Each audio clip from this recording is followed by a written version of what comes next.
Well, I gotta say, there's a good amount of male nudity in this. There is.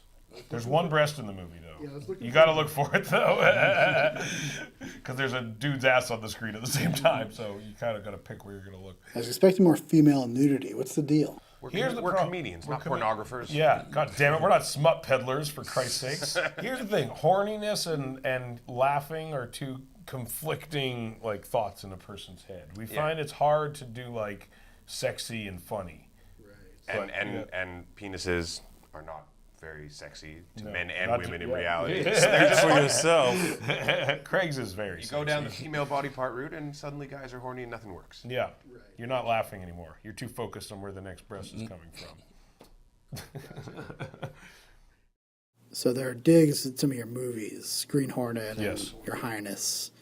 And I just wondered how you guys walk the line between pissing people off and being funny about We it. probably pissed each other off every once in a while. Once in a while. Every once in a while, so it would say something that I'm sure stung a little bit. General agreement was there is no line, get used to it. Yeah, and And so, just kind of use your better judgment to not push it too far. but people generally pushed it too far, I would say, and those are the moments that we actually used for the most part. But sometimes we would push it. Like if I recall, I told Danny to say the Green Hornet joke. I think was that just to lull Danny into letting you make fun of his exactly. Craig, I wanted to ask you if you could compare this working with this ensemble cast to working with the ensemble cast in The Office. Anything like that. This cast here is way sillier and way more, Office is like subtle and it's all mostly written, but this was a lot of improv and just, having fun. And plus, we'll go out and party together, opposed to, the Office cast members. Yeah. You don't party with Ed Helms that much? Not that much. We party, but not that much. How did you convince the studio to let you guys use your real names? It was really hard, honestly. They were very skeptical as to whether or not it would work with audiences. We were very confident, honestly, that it was something that people would really like.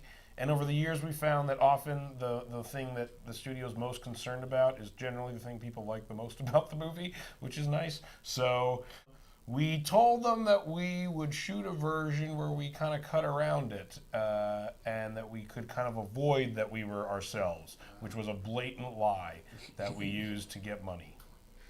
Beautiful. Yeah. You got some very funny people here. I wonder if you could just talk about harnessing that power, especially for you guys as directors. Not just keeping control of the comedy and Yeah. focusing it in the right direction. Well, the fortunate thing about collecting all these famous comedians together is that they kind of like keep each other in check. No one wants to be the wild card who's acting uncool or not improving enough. So, it was like leadership by example. Just, Seth in a scene would do what he was supposed to do and Craig would follow in suit, and then the visiting cameo people would be like, oh, okay. Yeah. So it kind of was like a natural, an organic format for everyone to behave and do their best. But everyone's really professional. I think probably one of the misconceptions is that everyone's kind of crazy and but they're all everyone's super professional. And I think one of the reasons they're good improvisers is that they do it in a way that's usable and they're not just coming up with crazy wild jokes. It is on story and pertains to their characters. And so that's one of the reasons they're all so good at it.